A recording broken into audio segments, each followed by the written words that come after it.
Hey everybody, welcome to another comic, another podcast. I'm your host, John Corelli. I have very, very funny lady ShaNae Ross with me today. We're just going to start talking. Sounds good. Did you do your research, young lady? I did.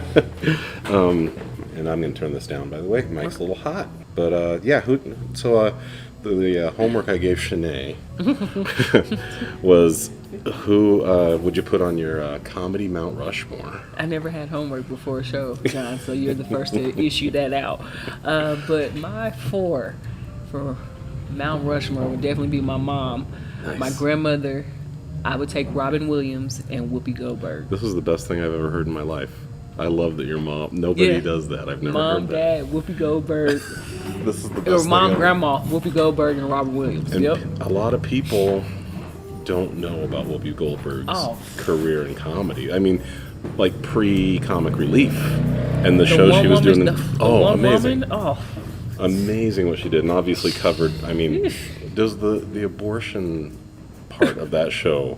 If that doesn't hit you, maybe you're not human. Yeah, you might not. You might need to just go jump off the bridge somewhere. But Seriously, well, the Golden Gate is closed. So. Yeah, especially there in New York. Yeah, or what? San Francisco. San Francisco. Yeah, I think that's where she started. Yeah, it was. That's a good one. So, how'd your mother influence you in comedy? I think it just starts at every childhood home, like just the threats, the idle threats, and then the promise with the threats. And she was the first person I knew of comedy. Just the stuff that she would say was just not ideal. Like she would say stuff like, "You better." I'd say stuff like, "Mom, I'm hungry," and she would like, "Go to sleep, and you wouldn't be hungry." And you'd be like, "What? That is child abuse at its finest." Like, who says stuff like that? Or she'd be like, "You keep messing with me for you wake up dead." And I'm like, how would I wake up if I'm dead? Like, it's stuff like that. So she was definitely the first woman in my life to make me laugh. Like, who comes up with this stuff? That sounds like David Brenner used to talk about his mother the same way. She'd ask, how do I want to put it, like questions of almost like esoteric, like outer space questions. I can't think of the word right now because I should be better at words when I do a podcast. But he says, she would go, "Who do you think you are?" And he's like, Yeah, like open-ended questions, and you're just like, am I safe to say? Am I the adult or you? And you in your head, you'd be like, it should be me because how you're acting is real childish. So I'm gonna give it to you. So yeah, you're the one that gets to drink. Yeah, but I gotta smoke be responsible. and pick me up from a friend's house at 4:00 in the morning. Your breath smells like Cavassier and cigarettes. Like, definitely irresponsible. I'm starting to see a pattern of dysfunctional parents make comics. Oh yeah. No other way. If it's not dysfunctional parents, then it's the grandparents. It's their mothers, their father's mothers. Yeah. Somebody was in there. Yeah. The lineage is definitely passed down for sure. Kyle Kinane does a great bit about, I don't know how I turned out funny because I had really good, functional, loving parents that encouraged me. God. Like, how did you get good at it? Can we switch? Seriously, I wouldn't have it any other way. I want your mom and my mom to get together and have a drink. Let them. That'd be fun. Okay, now so grandma. What grandma do? It's her mother. So yeah, you can just imagine. It's just genetic. Yeah, it's just passed down. She would definitely just do some of the strangest stuff too as a kid. Like, she definitely treated me better than she treated my mom because, of course, I was the first grandkid. As she got older, Alzheimer's set in. So it really became more comical for me to try to laugh through that, even though I knew it was serious. And sometimes she would be coherent and sometimes she wouldn't. But the stuff that she would do, I would be crying and my mom would be like, "Don't laugh because she don't know." I'm like, "Nah, she knows. She knows. She knows. She knows. She knows that she should know, but doesn't know." So I really do. I think maybe we're related distantly because my mom told my grandmother on Mother's Day, "You have dementia, Mom." And I was like, "No, you didn't just say that to Grandma. On Mother's Day." And Grandma lost it, of course. I can't believe you just told me that on Mother's Day. And oh man, but it sounds like, but there's a hilarity to that. You gotta find some sort of joy in it. Like, my cousin didn't even know what Alzheimer's meant, and I remember us sitting down saying, "Hey, grandmother has Alzheimer's," and she was like, "Is that a beer? I'm gonna go to the refrigerator and go look." And we was like, "If you don't sit your no, it's sounds like a German beer. Yeah, it does." I'm just thankful you're I don't know what stratification this is, but I'm so glad you know it's Alzheimer's. If I hear another person call old-timers, I think I'm going to flip out. Yeah. It's funny, but I don't think most people do it because it's funny. I think they actually think it's called old-timers. No. It's not. Because they assume that old people have it. But they were saying, like, young set can set on as early as 35. Wow. So you can't say it's old timer because 35 is still young. So yeah, it is. Yeah. Yeah, so it's definitely not always old timers. That's true. I'm feeling it. I'm inverse 35. I'm 53, and I swear it was funny last week. I couldn't make words up there. Miss Galley was headlining. He goes, I think Corelli's having a stroke. Really? I mean, it was like every time I got up there, even in between people, I'm like, okay, can't make words today. No, I just got to stop. Just the next person, just come on. Yeah, hurry, just come please. on, just quickly. come on up. Yeah. And they say, of course, it's hereditary. So I'm looking at my mom like, Oh, that's frightening. Don't do it. Don't do it. Like, 'cause she got it. Don't do it. So yeah. We'll see. That's scary. Yeah, well, and it is. I find myself at this age trying to read a lot and hope that brain exercise pays off in my old age. Absolutely. Because I can feel like the screen times on the phones, on the computers, on the TV. I was like, okay, that's piling up, and I know it's not good to do the amount I'm doing. You know, it's frightening. Okay, so we got Mom and Grandma. Whoopi. Yeah, and Robin. Tell me what was was the first experience the San Francisco special she was doing? Was it Comic Relief? Was it somewhere else? It was the one woman. Nice. And that for me did it. And of course watching her in Ghost, and of course watching her Comic Relief, and of course her interaction with Robin Williams. They were like best friends. How could you not appreciate that comedic? I mean, the two of them make you genius. forget about... It's like, for real, just the characters that they would do, and just... amazing. And, like, the two of them would make you forget Billy Crystal was the third of the third comic person, relief. yeah. It's like, that's how amazing they were. You forgot about Billy. Yeah. You was like, Billy. it's Whoopi and Robin. And Yeah, you was like, who was the third? Oh, Billy. Seriously, it's like, he's all right, I guess. Yeah. It's no different with the Beatles. Like, people forget that there was a sixth member, and it was Billy Preston. So a lot of the stuff, they like, oh, there was a sixth one. Oh, Billy. Billy Preston, we did the keyboards on the White Album. Yeah, so it's kind of hard to say. So I feel like, Billy's the Billy Preston. It's really funny because speaking of that, have you ever seen the sketch from old SNL when Eddie Murphy was on it? And it's great. He claimed he was the fifth Beatle. Oh, wow. It was really funny. And then it's like tracks of him just playing sax over Beatles songs. And I'm going to have to check it out. Yeah. I had no clue. It's great. Okay, I have to check it out. Marilyn, the owner of the Mercury Cafe, is here while we do our podcast. How are you? Excuse me. Yes, come on in. No, I didn't let you know I was doing this. I just kind of snuck up on you. Well, I'm so glad that you're here to make people laugh. She's the All right, best. I'll talk to you later. All right, thank you, Marilyn. That's Marilyn, the owner of the Mercury Cafe. You should come down and see shows here of any kind, comedy, jazz, whatever they do. I just kind of popped this podcast up here and hope no one would come up. That was good. Okay, so I got Whoopi, and of course Robin, who could do anything. I mean, they both could do anything. Oh, yeah. You know, I think Robin could do crowd work for a special, like the entire hour. Yeah.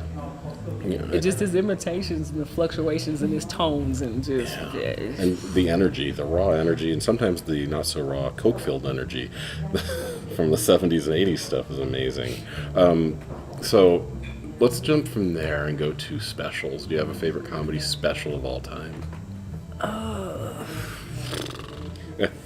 Favorite comedy... I would say Richard Pryor on Sunset. That's a good one. Yeah. Yeah. And then Bill Cosby's. I forgot which one where he was at. I have the vinyl of it. There's so many. I mean, I had a couple on vinyl too, and there's one where he's on a tricycle, and I forgot what that one's called. There's one that has air in the title, I think. Jerry Seinfeld once said it was his favorite. Something with air. I don't know. It could have been, but yeah.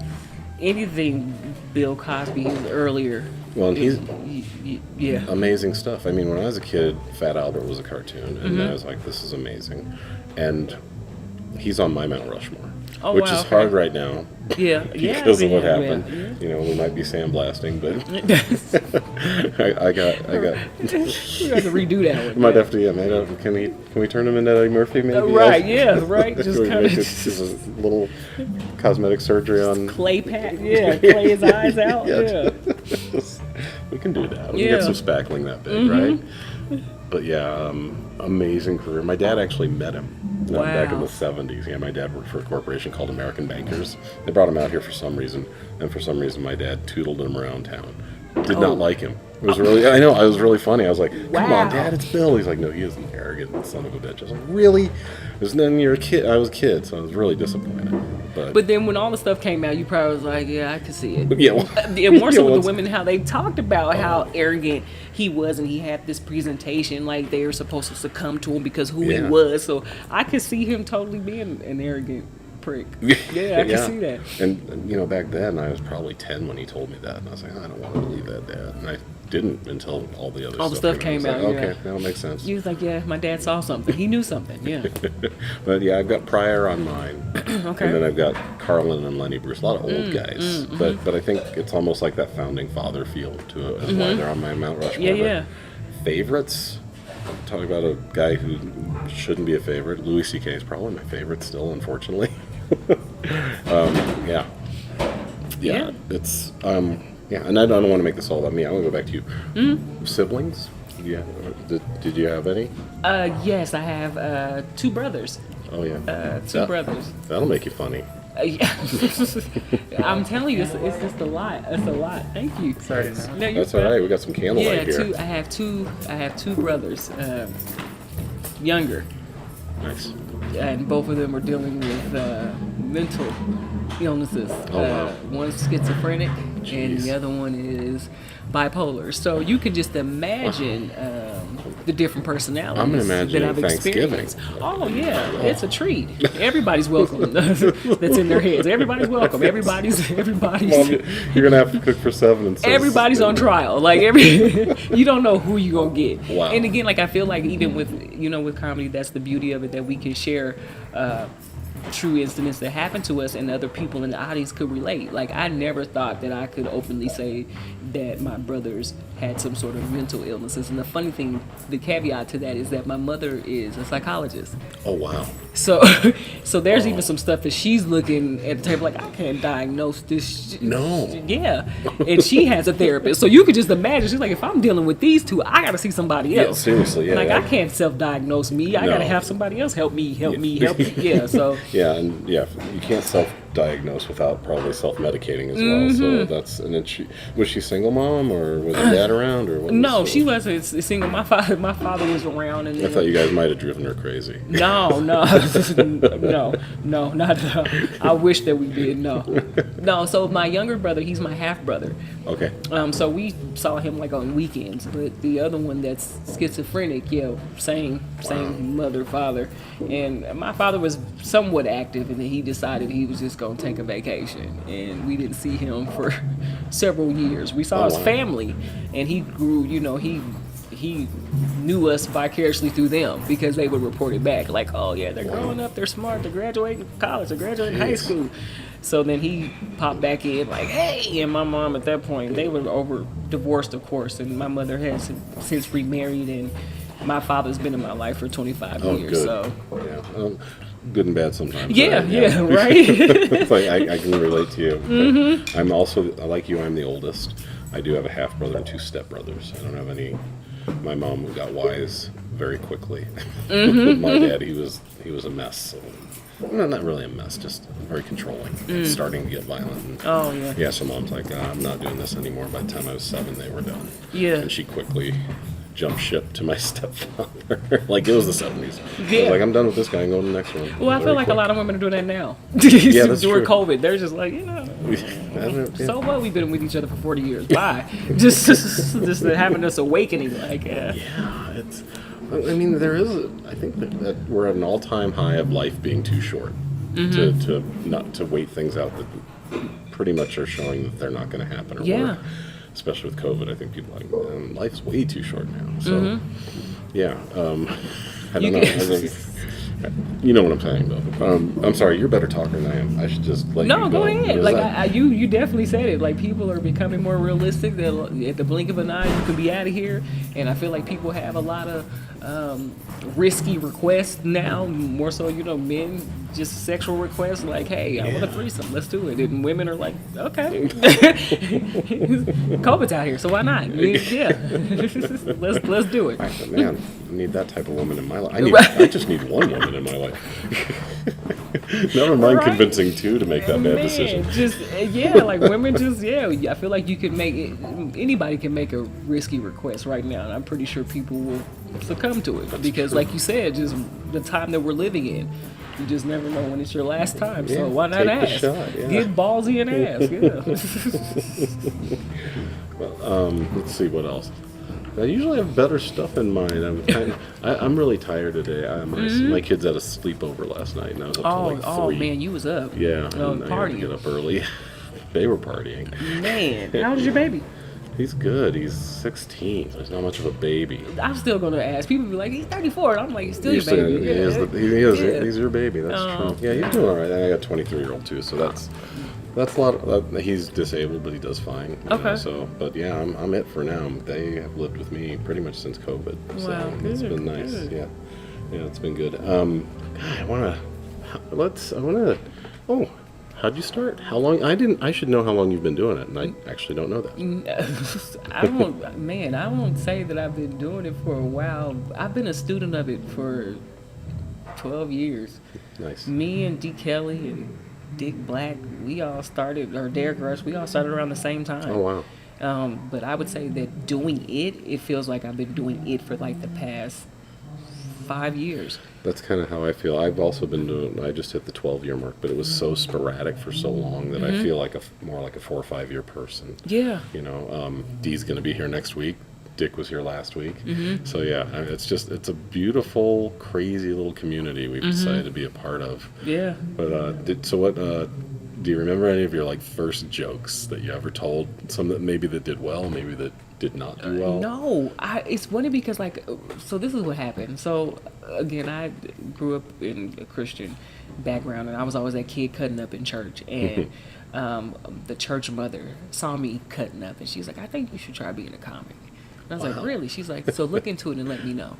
And so I started researching and how does one become that? And so Comedy Works had the New Face competition. And I didn't have a mentor or a tutor or a book to tell me how to write a joke or what to do. So I signed up. And the first time that I signed up, I advanced to the semifinals. Wow. And had no clue. And then I'm like, now what? And so when I went to the semifinals, of course I didn't advance.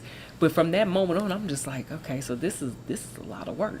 And still trying to study. And that's when I met D. Kelly and Derek and Dick Black, and them saying this is what you do, and you got to hit a bunch of open mics, and you got to keep writing. And so we was at the 404 and just different open mics back then, Gypsy House, just different ones, and just kind of being in rotation. And like they say, the rest is history. But I feel like saying confidently I'm a comic, I could say it happened over the past 5 years. That's great, though. Yeah. I mean, you can. I still feel like it's more of a hobby for me because I don't do it as well as so many people in this town do. I'm lucky and I get to host this show. But yeah, that's where was I going to go with that? I had it in my head and I started talking about me because I'm a selfish person. No, you're fine. I was going to say that's amazing. You got semifinals for the first time you ever did it. I think Sam Talent had the same experience. There are some people that are just naturally amazing at it, and you're naturally fun. You got to be. I got to have some of it's in here. I mean, obviously you work it like you were just talking about. Thank you. You write, and you hit open mics, and you get better, and you flex them. You work the muscles that you need to work. But there are natural people that are just naturally funny, and I think you Sam, there are certain people that you got to have that. Oh yeah, well, thank you for. But I'm still, as you know, we're always going to be a student of it. You know what I mean? Yes. And I still get nervous. Even when I do open mic, I still get nervous. But no one has sat me down and say, "Hey, do you need a premise, set up it?" I'm like, yeah, I just go up there and talk, and I just remember what works, and then if it doesn't work, I'm like, take a mental note, like, okay, don't do that, but try it this way. I've always felt the same way. Yeah, I wish that there was, but there are books. There's a lot of books that a lot of comics read, and some say it's good, and some say it's bad, and some is just like you just learn by going up there. sink or swim. Yeah. So I'm just like, okay. That is the best way to learn, I think, is like, I remember, I think it was Louis C.K. once said, you learn way more when you bomb. Mm-hmm. So when you sink, you'll eventually swim because you learn from it. Mm-hmm. It's, man, you're bringing me back to some fun days. Did you ever, and I can't remember the name of the building, it's on 26th and Arapahoe. It's like an old dance studio. And Ty, I don't know if you know him, he ran it, and Jeff Campbell would show up sometimes. It was an old jazz club. It was, the Savoy. Did you ever go there? It was like Sunday nights, like, geez, I want to say 7-8 years ago. That was a lot of fun. It was a bunch of comics that stood up. And what was the other? El Chapultepec? That was another one. Did they do comedy there? Yeah, they did. And so it was like the rest of the comedy world, 20, 45 comics sitting outside waiting. And Wait, did you mean El Chorrito? El Chorrito. Yeah, I'm saying El Chapultepec. El Chorrito, yeah. Okay, I was like, man, because if I would have felt really stupid if El Chapultepec had a comedy night that I didn't know about. Yeah, Chorrito's fun. I remember it from so long ago. I remember like Jason Wardell hosting it like 10 years ago, or maybe even more. And then Timmy got it, and then Allison Rose, and it's just gone through the loops. Yeah, such a metamorphosis. It was a bummer that it was gone because it was such a hangout. Yeah, it was. It was good stuff.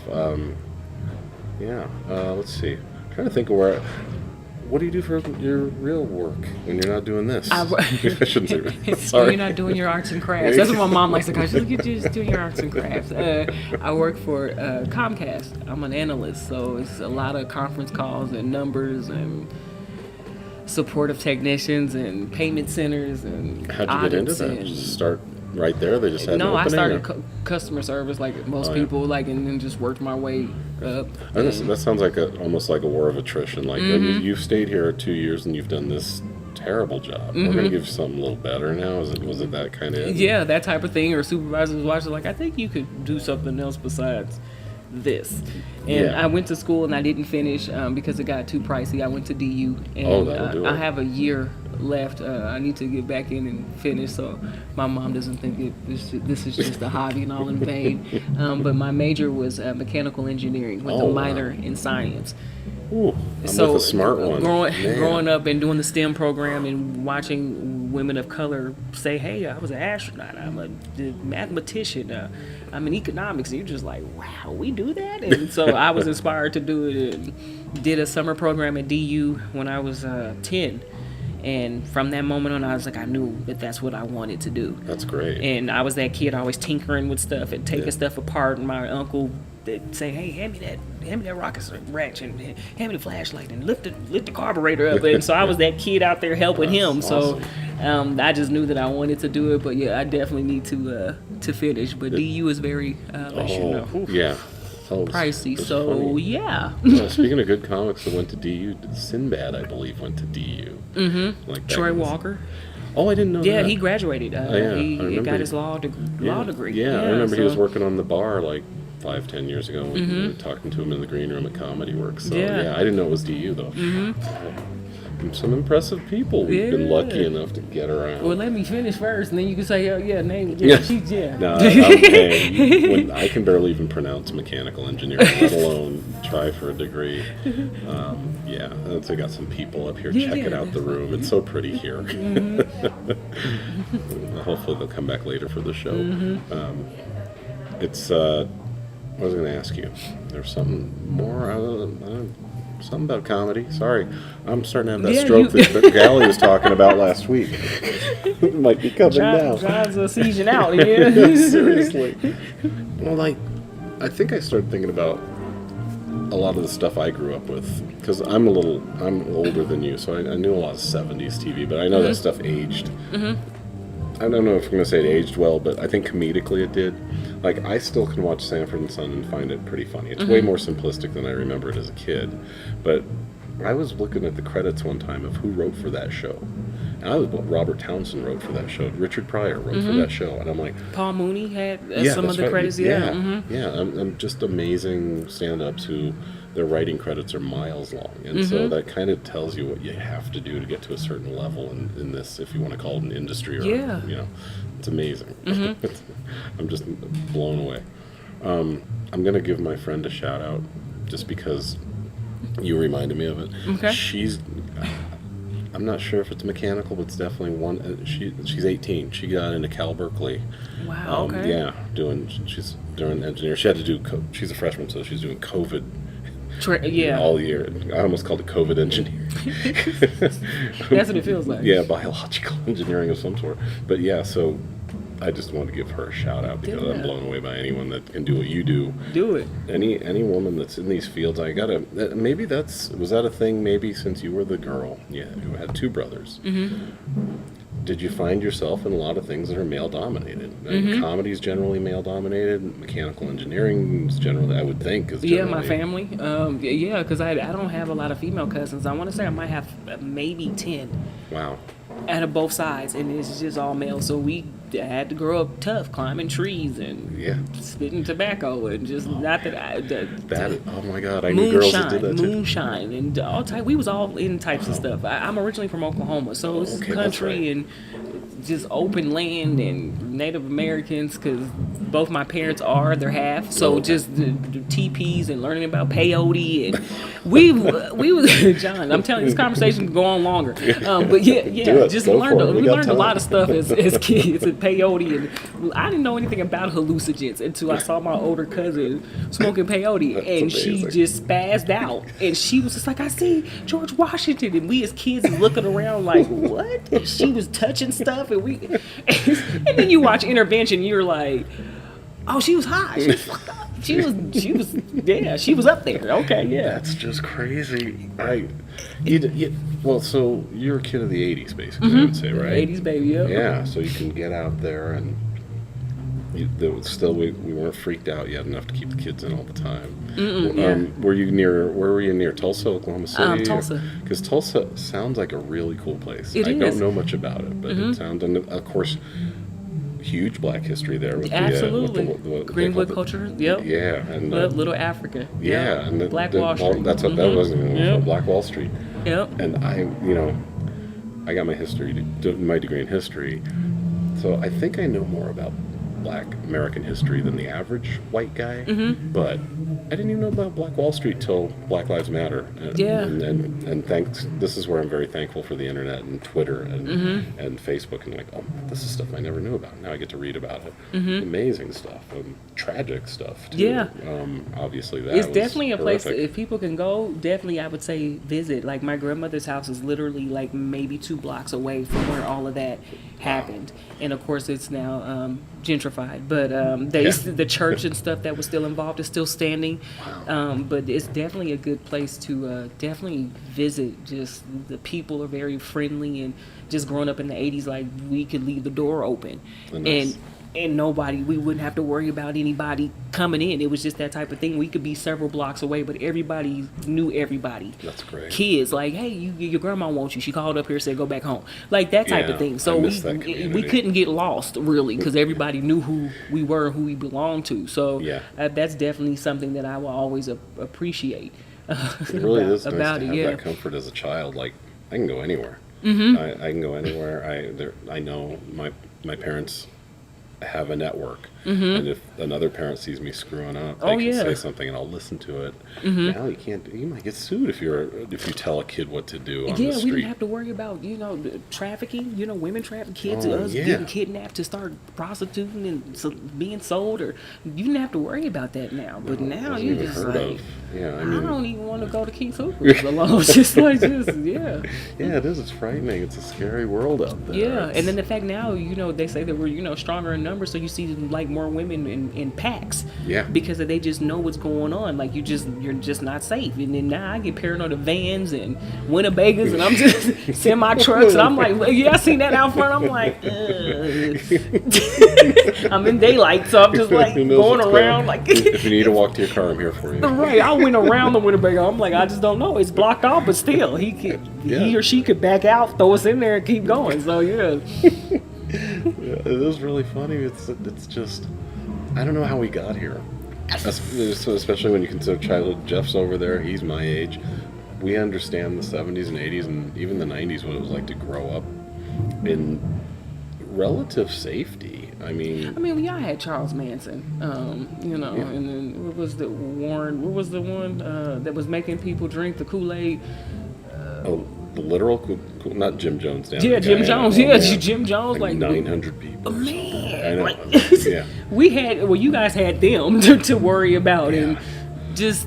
But even still, y'all wasn't gonna go. Like you, I had to go down to Guyana. I'm like, I'm not going. No, I don't got my passport. Do we need a passport to go down there? Like, is there a bus that takes us to Guyana? Like, you didn't have to worry about it. Like, it really is funny. It's like that was a big one. I remember that was a big one where, like, 900 people decided that was a good idea. To drink it, and he didn't even drink it. No. Like, that's the part. He was just sitting there, just like put it up to his lips and faked it and go, gotcha, psych. Yeah, go ahead.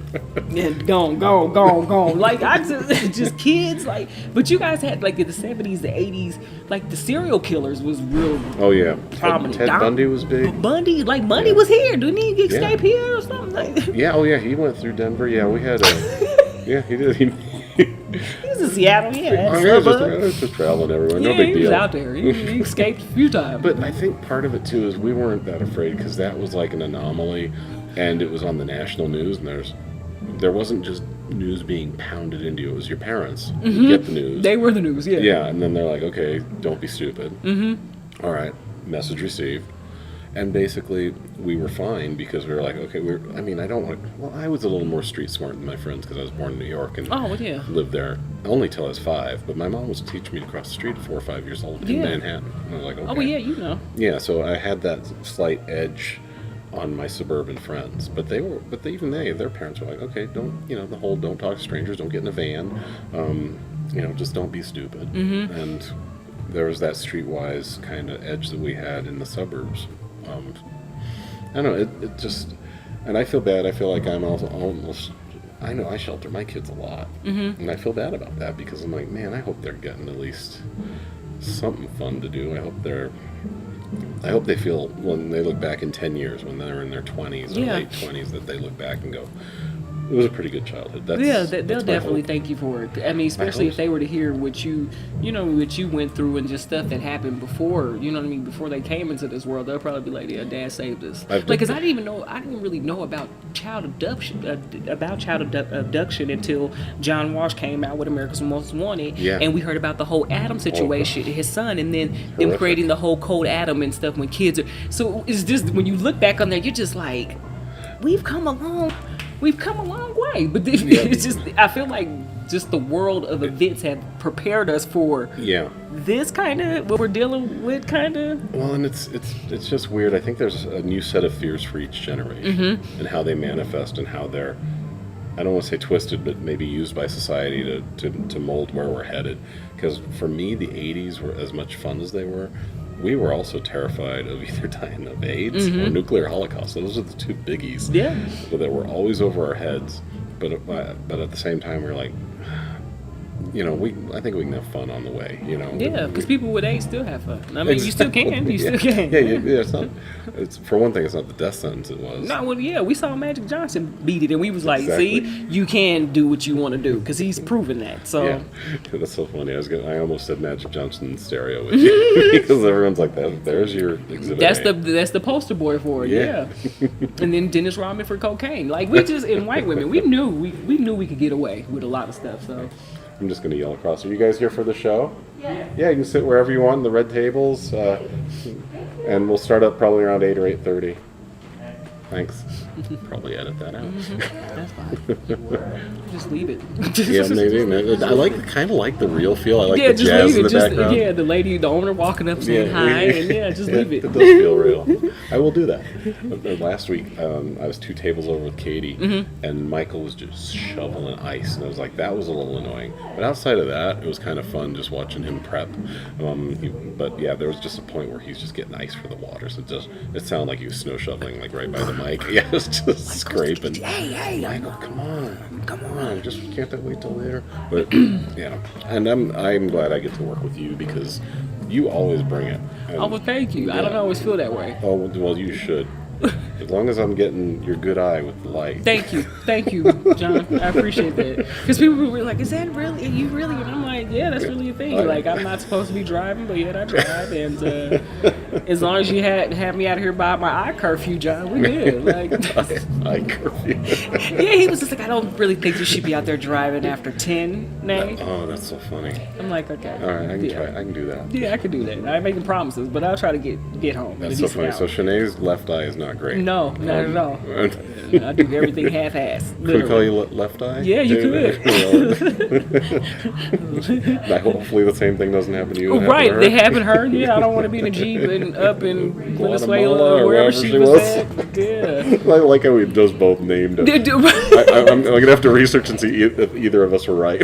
It's one of them two places. Yeah, Belize, she was somewhere. Yeah, she's somewhere in Central America, or Northern South America. Yeah, just she's being down one, there somewhere. One with the world, and boop, yeah. It's crazy. But I'll make sure I'll light you over Thank here you. tonight. Thank you, and I'll be like, got it.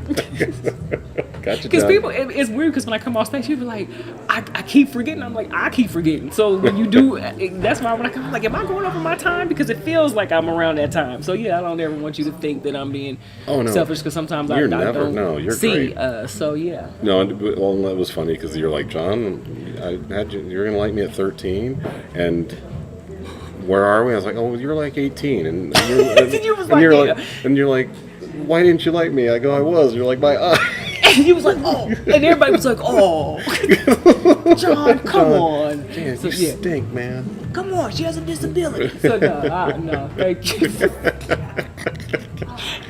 Thank you. I had to convince my family that it was nothing COVID related because they instantly was just like, that's COVID. God. That's COVID. She don't have no eyesight because she got COVID. And I'm like, that was none of the symptoms didn't say no eyesight on COVID. They was like, it's COVID. She got COVID. Oh man, that's great. She can breathe and smell. It was something COVID. They just didn't get to it. It's like, oh, okay. See, these people knew what to do. They look like they have Eventbrite tickets. Whenever I see a phone out, I'm assuming they have Eventbrite tickets, which is good. We haven't sold as many as I'd like, but we all was pressing it on social media, like, hey, come, I know, you guys tried. I appreciate you guys. Come. I don't know what I'm doing wrong. Maybe we'll talk about that later. I don't know. No, I don't think it's you. I think people are still kind of iffy about being out. I hope so, man, because I love this room and I just want it to do well. I don't care about making money. As long as I break even, I'm happy. But I have to sell some tickets to break even. Even if you told people, like, hey, no mask required, people will still show up with masks because they just, we've just been mentally... we've been conditioned. We're like B.F. Skinner's pigeons, man. We're just pecking, just pecking for those masks. Man. So this is I don't know how to phrase this question without it sounding borderline offensive. Okay. Do you when I think mixed race, I think white and black. Do you consider yourself mixed race if you're Native American and black? I mean, I would think so, but or is it just you're just a person of color? I just say minority. It's weird because, like, depending on what I'm wearing or what my hair is going on, we'll usually draw questions of like, there's something else going on with you, or people see my mom and then they're like, so you're something else because look at her. And then, but other than that, I just consider myself a minority. I don't know, it's weird. Like, I have a Native American card, so it's usually some Native Americans will see me and be like, yeah, she's one of the tribes, we just don't know which tribe, but ask her. And then some black people are like, not one of our tribes. She might be. I don't know how much black, but she's one of us. I just don't know how much of us she is. But and for those out there who will hear this that need a slight history lesson, Oklahoma was once literally called Indian Territory. It was Trail of Tears, all that fun stuff that went into that, and us white people have treated the Native Americans, all people of color, so well. Horrific. Just horrific. It's just like one of my favorite. Was it Chris Rock? Somebody did a great joke about never seeing two Native Americans at the same time. I think it was Chris Rock a long time ago. Wow. Okay. It might be on Bigger and Blacker, Blacker and Deafer. I forgot the name of the If you special. find out, let me know, because I'm definitely curious now. I You pique will- my I'm like, really? I will look for it. It's like it was funny because he was trying to make the argument, I believe, that actually Native Americans had it worse in this country than black people did. You can make arguments either way. I'm not going to make that argument. I honestly feel black people have had it worse because you were actual property. But Native Americans obviously didn't have it well either. But I think he did. I think that was part of the punchline of the joke. Like, have you ever seen two at one time? I was like, But Native Americans had property as well. They had slaves.